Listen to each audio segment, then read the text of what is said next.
अगर पहचान बनाना चाहते हो तो अपना व्यवहार अच्छा करो। नमस्ते दोस्तों, मैं हूं आरजे कार्तिक। सिकंदर जिसे महान कहा गया, लेकिन महानता वाला कोई काम उसने नहीं किया। उसने बहुत देशों पर कब्जा किया, बहुत सारा खजाना लूटा। एक दिन अपना खजाना लूट करके जा रहा था उसका काफिला।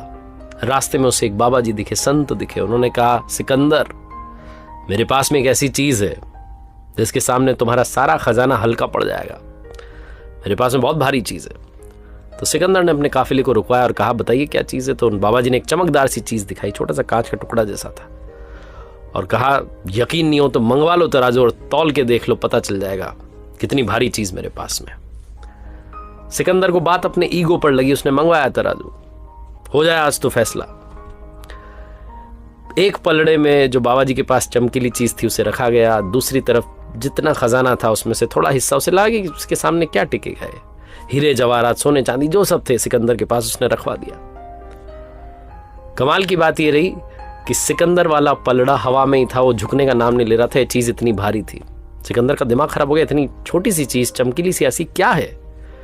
उसने फिर से अपने सैनिकों से कहा कि और काफिला जो पीछे आ रहा उसमें से माल लेकर के आओ, सारा खजाना लाद दो इस पर।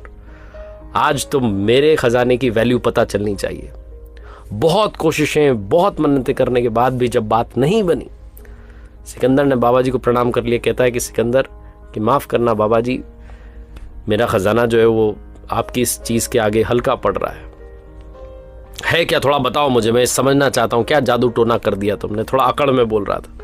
बाबा जी ने कहा, इतने अकड़ में बोलोगे तो बताऊंगा नहीं। सिकंदर का दिमाग खराब हो गया। उसने कहा, अच्छा मुझे बात नहीं बता रहे। और अकड़ के बोलने लगा। वो अपनी बात कर रहा था गुस्से गुस्से में, तभी बाबा जी झुके, जमीन पर से धूल उठाई, उस चमकीली चीज पर गिराई, और चमत्कार ये हुआ कि ये जो चमकीली चीज थी जिस पर धूल पड़ी, ये हवा में चला गया पलड़ा, और सिकंदर वाला नीचे आ गया, वो भारी हो गया। अब जाकर के सिकंदर को लगा कि हाँ, अब बनी बात। लेकिन फिर उसका दिमाग ठनका कि इस पर धूल डाली तो ये ऊपर क्यों चली गई। अब उसके मन में और क्यूरियोसिटी आ गई, और जिज्ञासा आ गई। उसने पूछा बाबा जी से कि अब तो मैं हाथ जोड़ के पूछता हूं, मुझे जादू समझना है। मेरा सारा लूटा हुआ खजाना एक तरफ, ये ज्ञान की बात समझ के जाना चाहता हूं। क्या समझाना चाहते हो आप? मेरा खजाना अचानक से भारी कैसे पड़ गया? अभी 2 मिनट पहले तो भारी नहीं था। जैसे आपने धूल गिराई, क्या हो गया? तो बाबा जी ने कहा कि ये चमकीली चीज जो है ये इंसान की आंख है।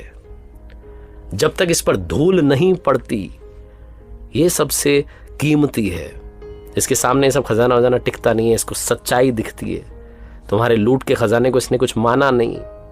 पलड़ा तुम्हारा हल्का रहा, लेकिन जैसे ही इस पर धूल गिरी, ये दिखना बंद हो गया, अंधी सी हो गई। तुम्हारा खजाना भारी हो गया। सिकंदर को तो बात समझ में आई नहीं आई, लेकिन हमें समझनी चाहिए। बात यह है कि हमारी आंखों पर भी धूल पड़ जाती है। जब हम स्टूडेंट लाइफ में होते हैं, हम सोचते हैं कर लेंगे, हो जाएगा, मौज मस्ती करते हैं। वो धूल हटती है, तब तक समझ में आता है बड़ी देर हो गई। कई बार रिलेशनशिप में आंखों पर धूल आ जाती है, गलत फैसले कर बैठते हैं, रिश्तों को खराब कर बैठते हैं। इंसान की आंख पर अगर धूल गिर जाए तो 2 कौड़ी की रह जाती है। इसलिए धूल का ये पर्दा हटाइए और सच को देखना शुरू कीजिए।